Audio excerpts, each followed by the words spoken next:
Dance নিয়ে আমাদের যে উল্টাপাল্টা নোংরা চিন্তাভাবনা এইগুলো আপনাদের সরায় রাখতে হবে। অ্যান্ড ডান্স ছাড়া কোনো সিনেমা হয় না, ডান্স ছাড়া কিন্তু কোনো কিছুই হয় না। মিউজিক ভিডিওগুলো দেখেন, বর্তমান বাংলাদেশে কি চলে, ডান্সিং মিউজিক ভিডিও চলতেছে, আর কি কোথায় কি আছে।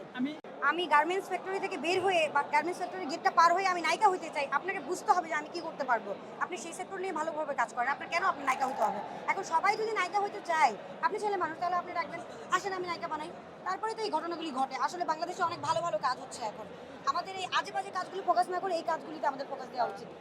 অবশ্যই রিয়েলিটি শো করা উচিত, এবং আমাদের যারা গ্রাম অঞ্চলে যারা আছে তাদের ট্যালেন্ট নিয়ে তারা জন্ম হয় এবং ট্যালেন্ট নিয়েই তারা মারা যায়। তাদের ক্ষেত্রে আমি বলবো যাদের এখনো পর্যন্ত হাতে পাওয়ার আছে, আসলে কারো পাওয়ার দরকার নেই, এখন আমাদের হাতে ফোন আছে, ফোন থেকে আমরা কিন্তু নিজেদেরকে ভালো ভালো ভিডিও করে নিজেদেরকে প্রমাণ করতে পারি। তো আসলে যারা হার্ড ওয়ার্কার, যারা ভালো কাজ করে, আমি সবসময় একটা কথাই বলবো, তারা কখনোই লুকিয়ে থাকে না। সুযোগ এইভাবেই কখনো না কখনো কোনোভাবে চলেই আসে, আজ না হয় কাল। তো নিজেকে ট্রাই করতে হবে। মাঝপথে এসে অনেকে থেমে যায়, এটা করলে তো আসলে এখানে কারো কোনো দোষ নেই। ডান্সের যে ব্যাপারগুলো, ডান্সের ছেলেমেয়েরা খুবই অবহেলিত বাংলাদেশে সব সময়, কিন্তু এই নিয়ে কোনো ক্ষোভ নাই আমার। কজ এখন আসলে ইন্টারনেটের যুগ, আমি যেহেতু ইন্টারন্যাশনাল কাজ করি, আমি যদি না পারতাম বা মানুষ যদি আমাকে দাম না দিত, বাংলাদেশের একটা মেয়ে হয়ে আমি কিন্তু 13টা কান্ট্রিতে অলরেডি আমি আমার দেশকে রিপ্রেজেন্ট করে ফেলছি। আমি পুরো ওয়ার্ল্ডের সামনে বাংলাদেশকে তুলে ধরবো ইনশাআল্লাহ।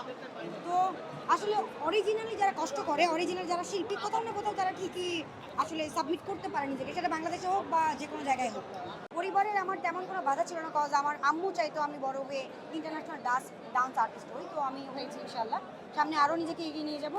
আর পরিবারে আমার বাবা সিঙ্গার, আমি একটাই মেয়ে, আমার কোনো ভাই বোন নাই।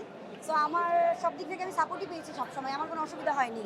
দেখেন, পছন্দ করছি না, কিন্তু আমি কী কী রিল দেখতেছি, কী কী ভিডিও দেখতেছি, কী কী টেলিভিশন দেখতেছি, টেলিভিশন দেখা বন্ধ করে দেন না, মিডিয়াটা দেখাই বন্ধ করে দেন। আপনি যারা পছন্দ করতেছেন না তাদের জন্য তো মিডিয়া না, আপনি চোখ বন্ধ করে রাখেন, টিভি বন্ধ করে ঘুমান, অন্য কোনো কাজ করেন। যারা মিডিয়া লাভার, যারা আসলে সিনেমা দেখে, এমন কোনো ব্যক্তি নেই যে গান শোনে না, এমন কোনো ব্যক্তি নেই যে সিনেমা দেখে না। তো পছন্দ করে না, এটা আসলে ভুল। বাট কিছু মানুষ, একদল মানুষ সবসময় থাকে আমাদের কাছে, যারা শুধু শুধু মানুষের ড্যাং ধরে টানাটানি করে। তো ওইসব মানুষকে কি বললো এতে আমাদের কিছু যায় আসে না। আসলে এটা অনেক হার্ড ওয়ার্কের জায়গা, এখানে এগুলির কোনো ভ্যালু নাই। অনেকে বলবে